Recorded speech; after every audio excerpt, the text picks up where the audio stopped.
가끔 우리 몸은 약간의 도움이 필요할 때가 있죠. 움직임을 돕거나 약해진 부분을 바로잡거나 때로는 잃어버린 신체 일부를 대신해 주기도 하는 장치들. 네, 바로 보조기와 의지입니다. 오늘은 이 놀라운 지지대와 움직임의 과학에 대해 한번 깊이 들어가 보겠습니다.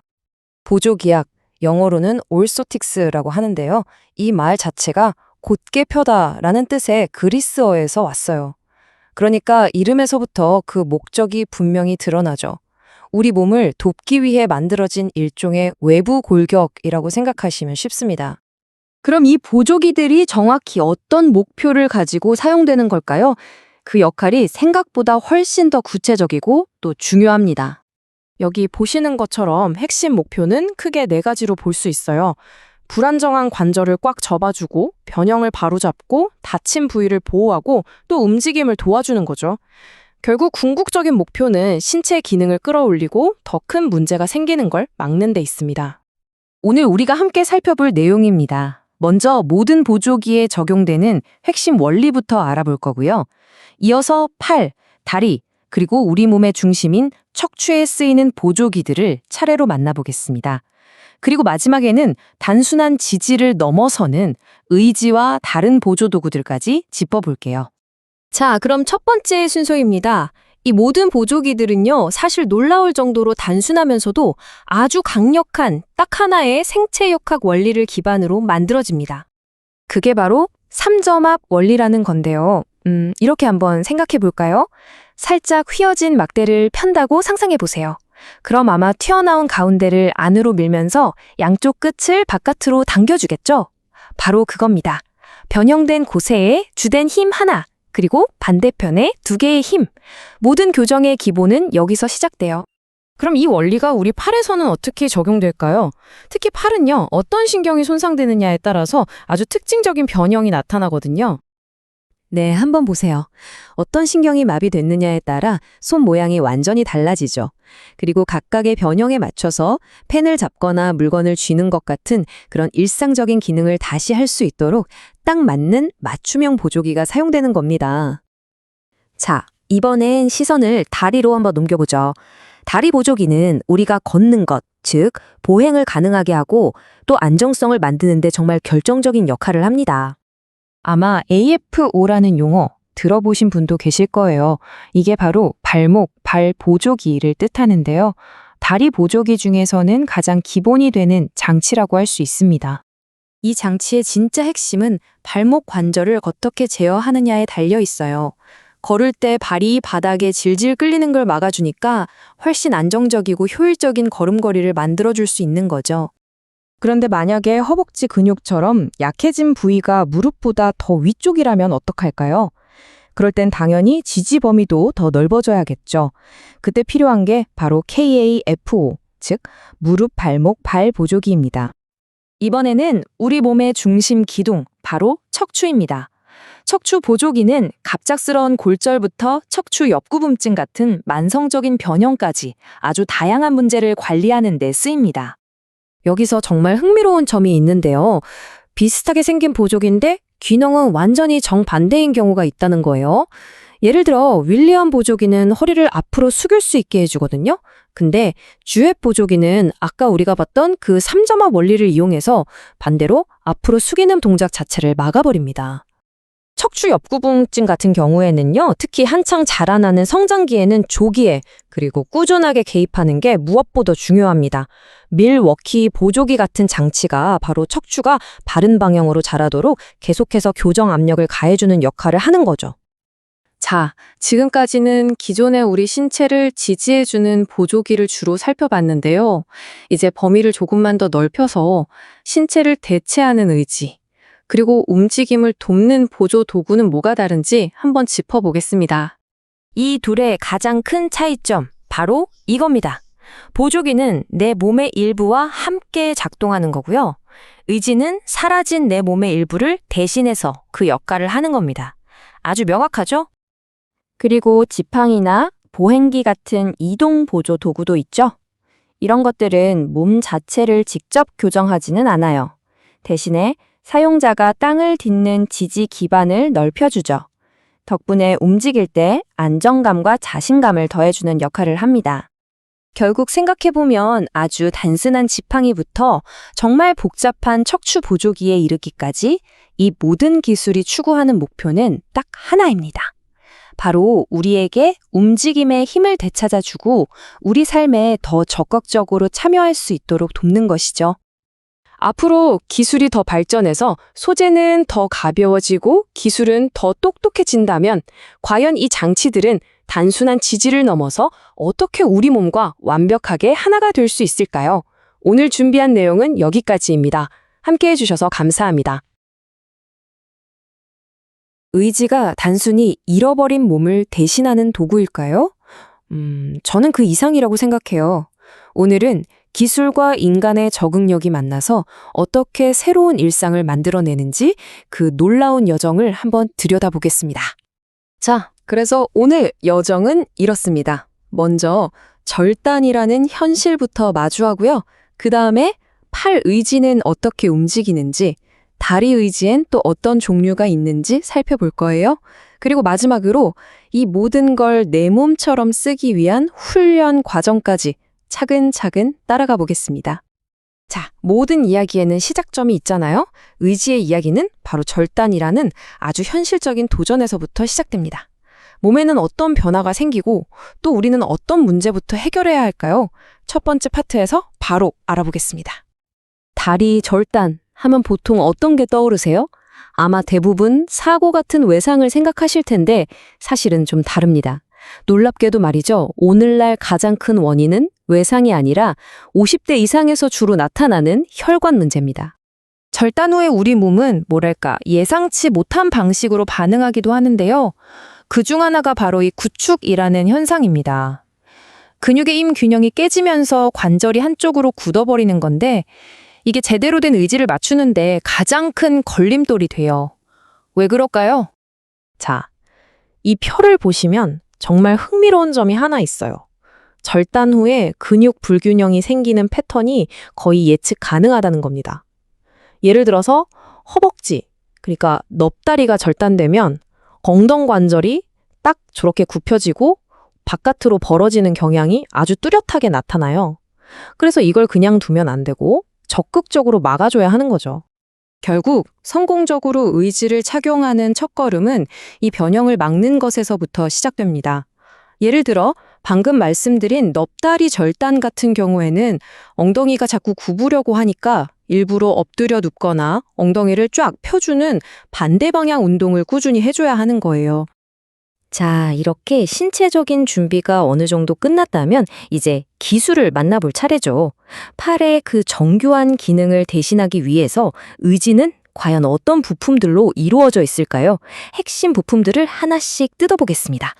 팔 의지는 크게 보면 네 부분으로 나눌 수 있어요. 절단부와 직접 닿는 집 같은 소켓, 몸에 딱 고정시켜주는 벨트인 하네스, 움직임을 전달하는 신경 같은 케이블, 그리고 마지막으로 손 역할을 하는 말단 장치. 이 네 가지가 정말 하나의 팀처럼 완벽하게 움직여야 합니다. 의지의 손 부분, 즉 말단 장치는 사용자가 뭘 더 중요하게 생각하느냐에 따라 선택이 갈립니다. 마치 연장을 고르는 것과 같아요. 물건을 정교하게 잡는 기능이 최우선이라면 후크를, 다른 사람 눈에 자연스러워 보이는 외관이 더 중요하다면 장식용 손을 선택하는 거죠. 이건 정말 우선순위의 문제입니다. 근데 이 대칭 원칙이 왜 그렇게 중요할까요? 양손으로 큰 상자를 든다고 한번 생각해 보세요. 양팔의 길이가 같아야 안정적으로 들 수 있잖아요. 바로 그거예요. 일상적인 작업을 하려면 의지의 길이를 반대쪽 팔에 정확히 맞추는 게 정말 기본 중의 기본입니다. 그런데 이 의수 보면 볼수록 신기하지 않나요? 무슨 전자장치가 있는 것도 아닌데 어떻게 순전히 내 몸의 움직임만으로 저 후크를 열고 닫을 수 있는 걸까요? 자, 이제 그 비밀을 한번 파헤쳐 보겠습니다. 네, 정답은 바로 하네스와 케이블에 숨어 있습니다. 이게 마치 자전거 브레이크를 생각하면 쉬워요. 몸의 한쪽 움직임을 케이블을 통해 저쪽 끝으로 전달하는 아주 기발하고 간단한 기계식 원리인 거죠. 이 하네스 시스템의 설계는 정말 독창적이라고밖에 할 수 없어요. 그냥 의지를 몸에 고정시키는 끈이 아니라는 거죠. 어깨나 등의 움직임을 동력으로 바꿔서 케이블을 당기는 말 그대로 의지의 엔진 역할을 하는 겁니다. 자, 사용자가 의지를 찬 팔을 앞으로 쭉 뻗는다고 생각해 보세요. 그러면 등에 연결된 케이블이 팽팽하게 당겨지면서 후크가 짜잔 하고 열립니다. 그리고 다시 팔을 몸쪽으로 당기면 고무밴드의 장력 덕분에 후크가 자연스럽게 탁 하고 닫히는 원리죠. 굉장히 직관적이에요. 자, 지금까지 팔 의지를 통해서 조작의 원리를 봤다면 이제 다리 의지로 넘어가 볼게요. 여기서는 지지와 보행이라는 또 다른 아주 중요한 과제를 해결해야 합니다. 과연 어떻게 다시 걷게 되는 걸까요? 대부분의 의지는 절단부의 옆면으로 체중을 분산시키거든요. 그런데 이 사임 의지는 아주 특별합니다. 우리가 발바닥으로 땅을 딛고 서는 것처럼 절단부의 맨 끝 부분으로 직접 체중을 지지할 수 있게 설계됐어요. 이게 아주 큰 차이점이죠. 현수 장치라는 말이 조금 어려울 수 있는데 아주 쉽게 말해서 의지가 헐렁거리거나 빠지지 않게 꽉 잡아주는 시스템이라고 생각하시면 됩니다. 이게 불안하면 한 걸음 떼는 것조차 무섭겠죠? 그래서 안전하고 자신감 있는 보행의 핵심 기술이라고 할 수 있어요. 화면에 보이는 왼쪽 방식은 허벅지까지 단단히 감싸서 무릎을 안정적으로 지지하는 거고요. 오른쪽은 소켓 자체의 흡입력에다가 벨트를 추가해서 의지가 돌아가는 걸 막고 안정성을 더 높이는 방식입니다. 이처럼 환자의 상태에 따라서 가장 적절한 고정 방식을 고르게 되는 거죠. 여기서 정말 중요한 포인트가 뭐냐면 소켓이 그냥 수직으로 뚝 떨어지게 만들어지는 게 아니라는 겁니다. 마치 육상 선수가 출발선에서 자세를 낮추는 것처럼 근육이 가장 효율적으로 힘을 낼 수 있는 최적의 각도를 미리 계산해서 소켓을 살짝 기울여서 만들어요. 이 미세한 각도 차이가 안정적인 걸음걸이를 만드는 핵심 비결입니다. 자, 드디어 마지막 파트입니다. 아무리 좋은 도구가 있어도 사용법을 모르면 그냥 고철덩어리잖아요. 의지도 마찬가지입니다. 이제 이 기술을 내 몸의 일부로 만드는 마지막 단계, 바로 훈련과 재활에 대해 알아보겠습니다. 최종 의지를 착용하기도 전부터 사실은 이미 준비 작업이 시작됩니다. 일종의 기초공사라고 할 수 있죠. 절단부의 근력을 키우고 관절이 굳지 않게 유연성을 유지하는 겁니다. 재활의 첫 단계는 놀랍게도 걷는 게 아니에요. 의지 위에 조심스럽게 서서 체중을 실어보고 이 새로운 다리를 믿는 법을 배우는 것, 거기서부터 시작합니다. 이건 기술 훈련이라기보단 신뢰를 쌓는 과정에 더 가깝죠. 네, 첫걸음은 가만히 서 있는 법을 배우는 것이다. 이 간단하지만 강력한 한마디가 이동성보다 안정성이 먼저라는 재활의 핵심 원칙을 정말 잘 보여줍니다. 의지의 궁극적인 목표는 단순히 인체를 완벽하게 모방하는 것일까요? 아니면 어쩌면 그 본래의 한계를 뛰어넘는 것일까요? 이 질문에 대한 답을 찾아가는 여정은 어쩌면 이제 막 시작되었는지도 모릅니다. 오늘 제가 준비한 내용은 여기까지입니다. 함께해 주셔서 감사합니다. 자, 우리가 다시 일어서고 또 걷고 세상으로 한 걸음 더 나아가는 그 여정에 정말 든든한 파트너가 되어주는 게 있죠. 바로 기립, 보행, 이동을 돕는 보조도구들인데요. 이번 시간에는 이 도구들에 대해서 아주 체계적으로 한번 알아보겠습니다. 우선 가장 안정적인 도구가 먼지부터 시작해서요. 그 다음엔 목발이랑 지팡이, 이거 어떻게 써야 하는지 올바른 사용법을 짚어볼 거고요. 마지막으로는 개개님의 상태에 딱 맞춘 특수 휠체어까지 이 순서대로 한번 쭉 살펴보겠습니다. 자, 그럼 바로 시작해볼까요? 어떤 여정이든 첫걸음이 가장 중요하잖아요. 재활도 마찬가지입니다. 특히 첫 단계에서는 무엇보다도 안정적인 도구가 필요해요. 이 보행 능력을 회복한다는 게 결국은 누군가에게 의존하던 상태에서 독립적으로 나아가는 과정이니까요. 한번 생각해 보세요. 환자가 정말 처음으로 다시 일어서고 걷는 연습을 시작할 때 어떤 보조도구가 가장 큰 안정감을 줄 수 있을까요? 내 몸 하나 가누는 것조차 힘들 때 말이에요. 네, 정답은 바로 이 평행봉입니다.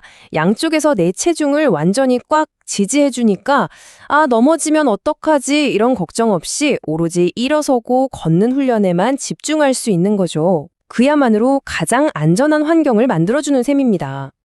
그래서 이 보행 능력을 회복하는 단계는요, 방금 보신 것처럼 안정성이 높은 순서대로 진행되는 게 일반적이에요. 그러니까 평행봉으로 시작해서 그 다음엔 보행기, 좀 더 나아지면 목발, 그리고 마지막으로 지팡이를 짚게 되는 거죠. 점점 더 독립성을 높여가는 과정, 이게 바로 의존에서 독립으로 나아가는 여정을 그대로 보여주는 겁니다. 이 보행기는 말이죠. 평행봉의 그 엄청난 안정성을 딱 휴대 가능한 형태로 압축시켜 놓은 거라고 생각하시면 쉬워요. 4개의 다리가 땅을 아주 단단하게 지지해 주니까 이제 평행봉 훈련을 졸업한 환자가 병실이든 집안이든 안전하게 돌아다닐 수 있게 도와주는 거죠. 자, 이 숫자 20에서 25도. 이거 정말 중요하니까 꼭 기억해 두세요. 보행기를 잡고 딱 섰을 때 팔꿈치가 이 정도로 자연스럽게 살짝 굽혀지는 높이. 그게 바로 내 몸에 딱 맞는 최적의 높이라는 뜻입니다.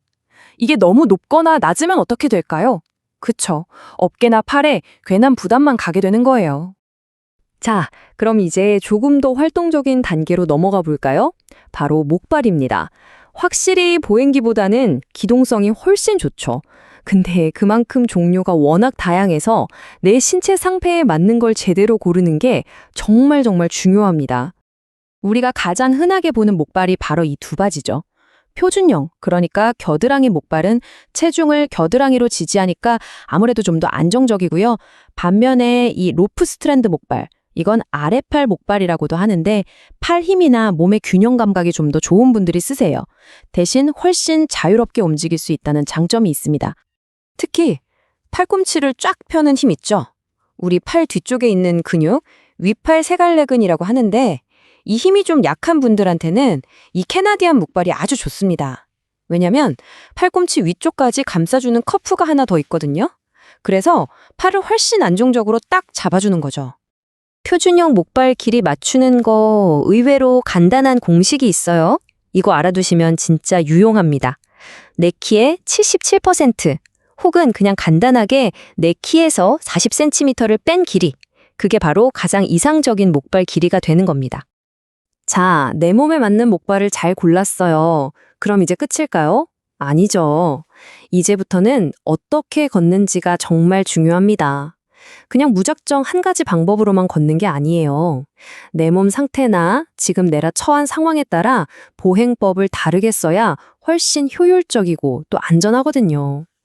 자, 이게 바로 사전보행입니다. 가장 안정적인 방법이에요.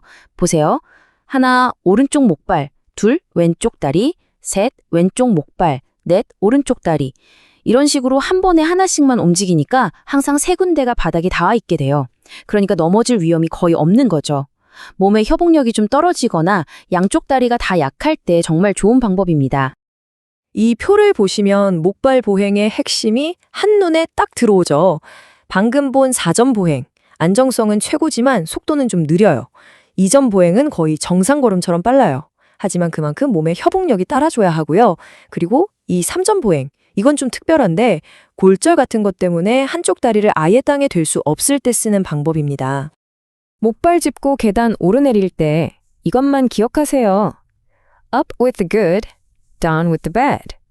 올라갈 땐 건강한 다리, good부터, 내려갈 땐 아픈 다리, bad부터. 그러니까 올라갈 땐 건강한 다리로 힘차게 딛고 올라가고 내려올 땐 아픈 다리랑 목발이 먼저 내려가서 안전하게 자리를 잡아주는 거죠. 쉽죠? 자, 드디어 보행 보조의 마지막 단계, 지팡이입니다. 되게 간단해 보이잖아요. 근데 이거 잘못 쓰면요, 오히려 몸의 균형을 깨뜨려서 넘어질 위험을 더 높일 수도 있다는 거 알고 계셨나요? 여기서 퀴즈 하나 내볼게요. 지팡이, 아픈 다리랑 같은 쪽에 짚어야 할까요? 아니면 반대쪽에 짚어야 할까요? 이거 진짜 많은 분들이 헷갈려 하시거든요. 왠지 아픈 쪽에 힘을 실어줘야 하니까 같은 쪽에 짚어야 할 것 같기도 하고. 정답이 뭘까요? 정답은 바로 건강한 쪽 손으로 잡는 겁니다. 왜냐하면 아픈 다리가 앞으로 나갈 때 반대쪽 손에 쥔 지팡이가 같이 땅을 짚어주잖아요. 그러면 내 두 발과 지팡이, 이렇게 세 점이 삼각형 모양으로 넓은 지지면을 만들어서 훨씬 안정적이게 되는 거예요. 그리고 또 하나, 우리가 걸을 때 팔다리가 자연스럽게 교차되죠. 그 정상적인 보행 패턴을 그대로 유지시켜주는 효과도 있습니다. 지팡이는 높이도 정말 중요해요. 이것도 너무 높거나 낮으면 어깨나 손목에 무리가 가거든요. 자, 옆으로 똑바로 서서 차렷 자세를 해보세요. 그때 엉덩이 옆에 만져지는 툭 튀어나온 뼈 있죠? 그걸 큰돌기라고 하는데 지팡이 손잡이가 딱 그 높이에 오게 맞추시면 됩니다. 그게 가장 이상적이에요. 자, 이렇게 보행보조 도구들을 살펴봤고요. 이제 마지막으로 걷기가 어려울 때 우리의 든든한 발이 되어주는 휠체어에 대해 알아볼게요. 휠체어도 그냥 다 똑같은 휠체어가 아니에요. 원 사이즈 피츠 올이 절대 아니라는 거죠. 사용자마다 다른 특수한 상황에 따라서 맞춤 설계가 꼭 필요합니다. 여기 두 휠체어가 있는데요. 겉보기엔 거의 비슷해 보이죠? 하지만 다리를 절단한 환자분들이 쓰는 휠체어는요, 일반 휠체어랑 아주 결정적인 차이점이 하나 있습니다. 바로 이 뒷바퀴 축의 위치예요. 이 정말 사소해 보이는 작은 차이가 안전에 있어서는 엄청나게 큰 역할을 합니다. 아니, 왜 바퀴 위치가 다를까요? 그 이유는 바로 무게중심 때문입니다. 다리의 무게만큼이 없어지니까 몸 전체의 무게중심이 자연스럽게 뒤쪽으로 쏠리겠죠. 바로 그때 뒷바퀴를 좀 더 뒤로 빼서 지지하는 면적을 넓혀주는 거예요. 그래야 휠체어가 뒤로 휙 하고 넘어가는 아주 위험한 상황을 막을 수 있거든요. 이것뿐만이 아니에요. 예를 들어서 한쪽 팔만 쓸 수 있는 편마비 환자분들을 위해서는요, 핸드림 하나로 양쪽 바퀴를 다 조정할 수 있는 한 손 구동 휠체어가 있고요. 또 좁은 집안에서 쓰기 편하게 회전 반경을 확 줄이기 위해서 큰 바퀴가 앞에 달린 실내용 휠체어도 있습니다. 정말 다양하죠?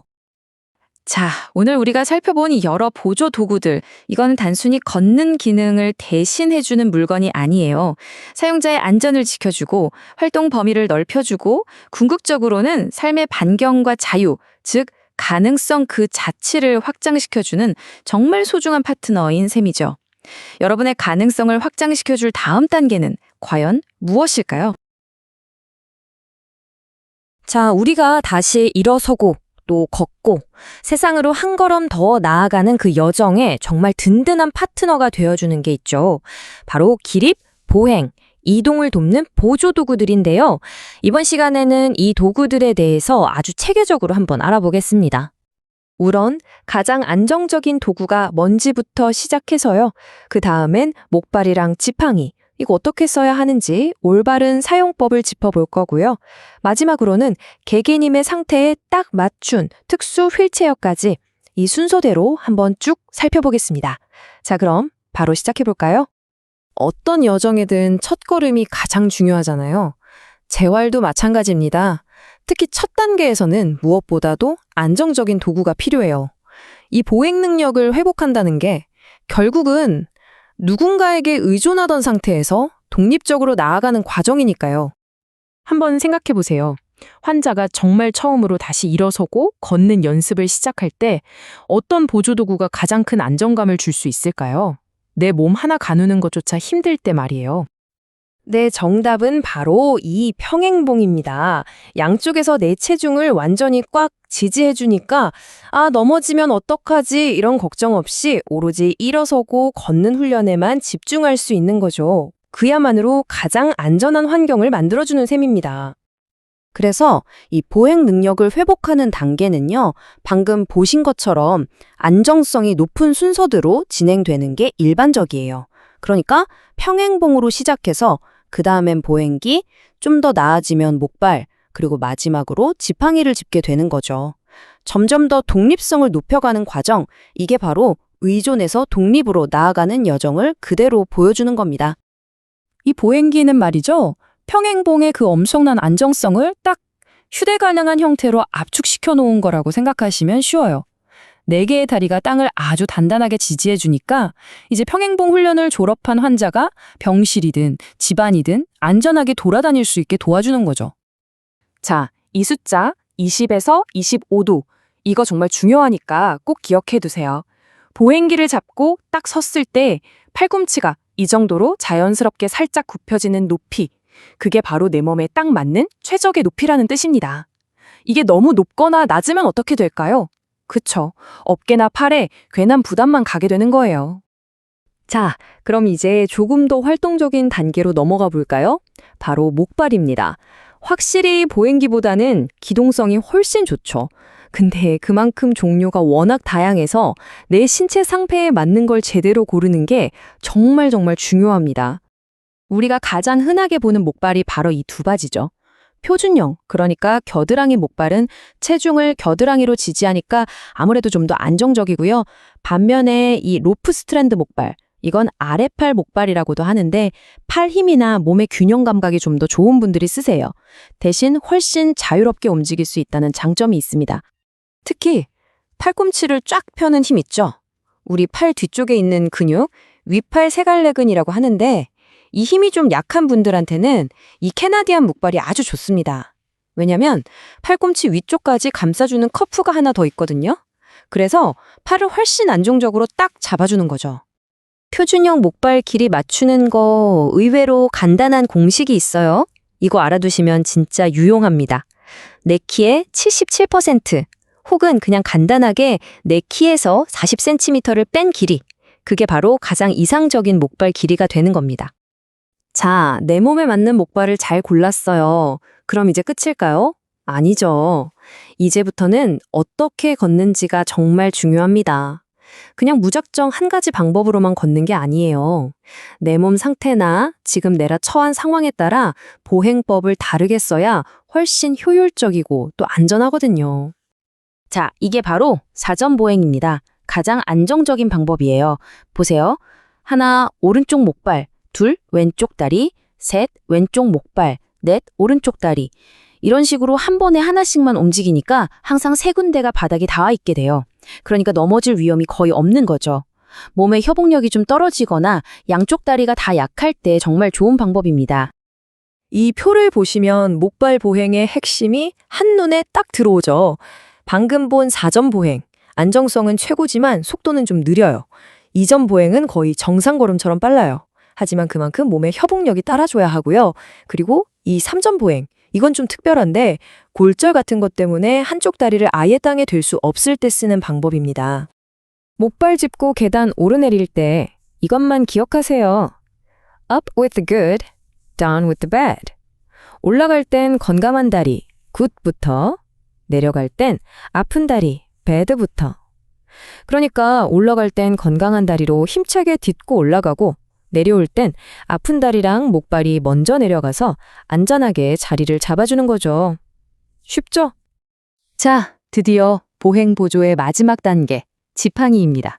되게 간단해 보이잖아요. 근데 이거 잘못 쓰면요, 오히려 몸의 균형을 깨뜨려서 넘어질 위험을 더 높일 수도 있다는 거 알고 계셨나요?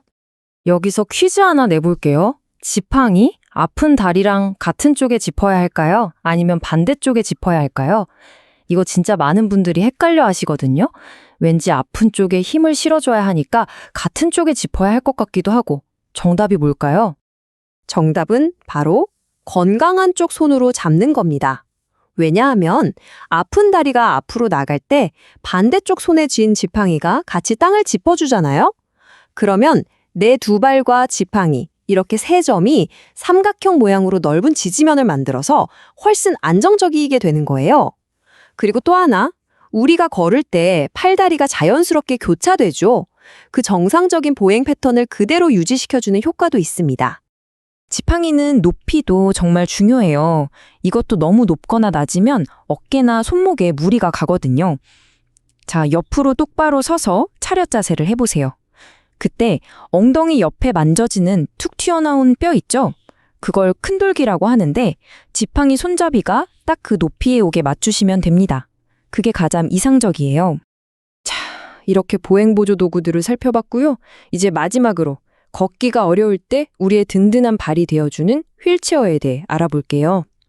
휠체어도 그냥 다 똑같은 휠체어가 아니에요. 원 사이즈 피츠 올이 절대 아니라는 거죠.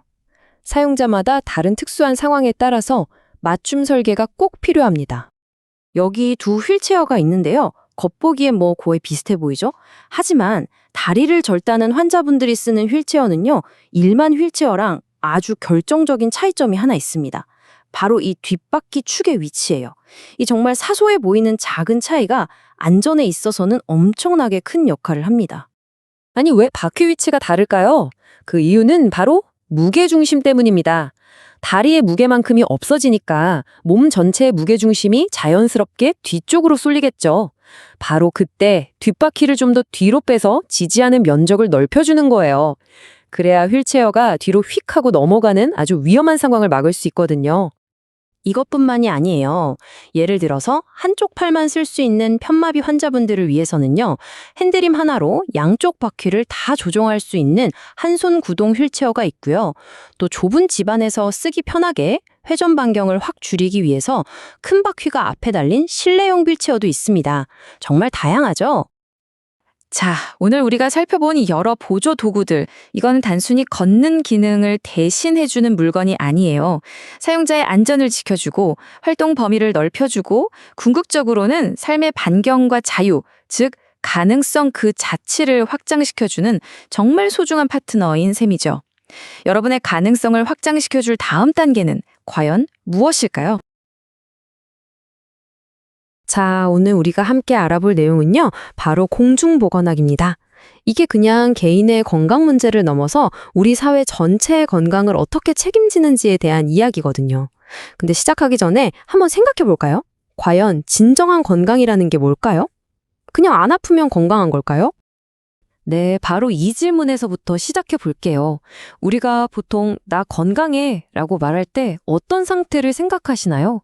뭐 감기 안 걸리고 병원 갈 일 없는 거? 정말 그게 전부일까요? 사실 이 건강에 대한 정의가요, 시대가 흐르면서 엄청나게 바뀌었어요. 옛날에는 아주 단순했죠. 그냥 몸에 병이 없으면 건강한 거지? 뭐 이 정도? 하지만 지금은요, 와, 그 개념이 어마어마하게 넓어졌습니다. 나 한 사람의 문제가 아니라 우리를 둘러싼 모든 환경까지 포함하는 그런 개념이 된 거죠. 자, 그럼 이 새롭고 엄청 넓어졌다는 건강의 정의가 대체 뭘까요? 한마디로 웰빙이라는 개념인데요. 이 웰빙을 딱 받쳐주는 세 개의 아주 중요한 기둥이 있습니다. 여기서 바로 세계보건기구 WHO가 정말 혁신적인 정의를 내놓습니다. 들어보세요. 건강이란 단순히 병이 없는 게 아니다. 신체적, 그리고 정신적, 마지막으로 사회적으로까지 완벽하게 안녕한 상태다. 바로 이겁니다. 이 세 가지가 다 합쳐져야 진짜 건강하다라고 말할 수 있다는 거죠. 아마 신체적, 정신적 건강은 다들 아실 텐데 사회적 안녕이라니 이게 좀 생소하죠? 이게 정말 흥미로운 개념이에요. 그냥 내 기분이 좋다 나쁘가 이런 차원이 아니고요. 내가 이 사회의 구성원으로서 내 역할, 내 기능을 잘 해내고 있느냐, 주변 사람들과 잘 어울려 지내고 있느냐, 바로 이런 능력까지 포함하는 겁니다. 자, 보세요. 신체, 정신, 사회적 건강까지 다 따져봤을 때 그럼 현대인의 건강에 가장 큰 영향을 주는 건 대체 뭘까요? 무슨 최첨단 의학기술? 아니면 타고난 유전자? 놀랍게도 정답은 바로 우리 매일매일의 생활 습관입니다. 우리가 뭘 먹고 어떻게 자고 얼마나 움직이는지 바로 이런 것들이 가장 결정적이라는 거죠. 네, 생활 습관이 이렇게나 중요하다면 공중보건은 이걸 어떻게 관리하고 질병을 막을까요? 그냥 알아서 잘하세요 할 수는 없잖아요. 그래서 아주 체계적인 3단계 방어선, 레벨과 클라크의 예방 모델이라는 게 있습니다. 이 방어선은 총 3단계로 되어 있어요. 자, 1차 방어선은 뭐냐? 아예 병이 생기기 전에 원천 봉쇄하는 겁니다. 예방접종 같은 거죠. 2차는 혹시 경이 생겼더라도 건강검진 같은 걸로 빨리 찾아내서 더 커지지 않게 막는 거고요. 마지막 3차는 병을 앓고 난 뒤에 재활을 통해서 다시 일상으로 잘 돌아올 수 있게 돕는 단계입니다. 그런데 여러분, 이 셋 중에서 뭐가 가장 중요할까요?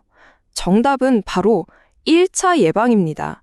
이게 가장 적극적이고 또 가장 효과적인 방법이에요. 생각해보세요. 이미 병이 생긴 다음에 고치는 것보다 아예 병이 생길 틈을 안 주는 게 훨씬 낫잖아요? 그게 바로 핵심입니다. 자, 그런데요, 이런 예방 활동들, 이게 과연 나 혼자 노력한다고 다 될까요? 절대로 아니죠. 바로 이 지점에서 공중보건의 시야가 나, 한 사람에게서 우리라는 공동체 전체로 확 넓어지는 겁니다. 공중보건학의 아버지라고 불리는 윈슬로라는 학자가 있는데요. 이분이 정말 멋진 말을 남겼습니다. 공중보건이란 조직된 지역사회가 다 함께 노력해서 질병을 막고 수명을 늘리는 것이다.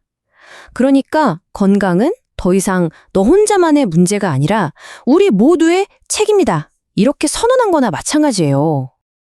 아니, 그러면 조직된 지역사회의 노역이라는 게 구체적으로 뭘까요?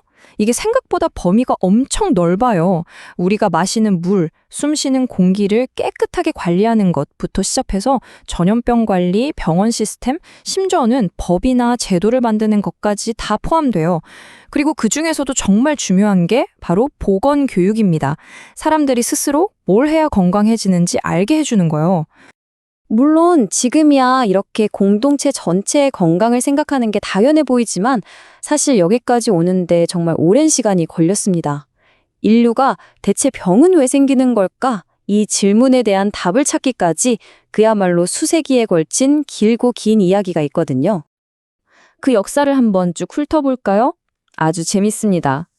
고대에는요, 나쁜 공기 때문에 병에 걸린다고 믿었어요. 그러다 중세시대에 흑사병이 돌자 인류 최초로 검역이라는 시스템을 만들어냈죠. 그리고 시간이 흘러 드디어 세균의 존재를 발견하게 되고 이걸 바탕으로 20세기에 들어와서야 지금 우리가 아는 사회보장제도나 보건소 같은 시스템이 만들어진 겁니다. 이렇게 길고 긴 역사를 거쳐서 도달한 현대 공중보건의 최종 목표. 그게 바로 건강증진이라는 개념입니다. 그럼 건강증진은 또 뭘까요? 이건 단순히 병을 고쳐주는 게 아니에요. 그보다 한 단계 더 나아가서 우리 개개인이 자기 건강을 스스로 관리하고 개선할 수 있는 힘을 길어주는 겁니다. 그러니까 수동적으로 치료만 받는 환자가 아니라 내 건강의 운전대를 내가 직접 잡는 주인이 되게끔 도와주는 거죠. 이런 원칙이 그냥 이론으로만 그치는 게 아닙니다. 실제 국가 정책에도 그대로 반영돼요. 예를 들어 우리나라의 국민건강증진종합계획을 보면요. 목표가 아주 명확합니다. 그냥 오래 사는 게 아니라 건강하게 오래 사는 기간, 즉 건강수명을 현재 73세에서 75세로 늘리자. 그리고 누구는 더 건강하고 누구는 덜 건강한 이런 불평등을 없애자. 이게 바로 국가적인 목표인 겁니다. 결국 오늘 이야기의 핵심은 이겁니다. 공중보건은 나의 건강과 우리의 건강이 결코 떨어져 있지 않다는 걸 보여주죠. 오늘 당장 여러분이 건강을 위해 실천하는 작은 습관 하나, 그리고 우리 지역의 보건 정책에 보내는 작은 관심 하나가 모여서 우리 공동체 전체의 미래를 바꿀 수 있습니다. 나는, 그리고 우리는 무엇을 할 수 있을지 오늘 한 번쯤 생각해 보시면 어떨까요?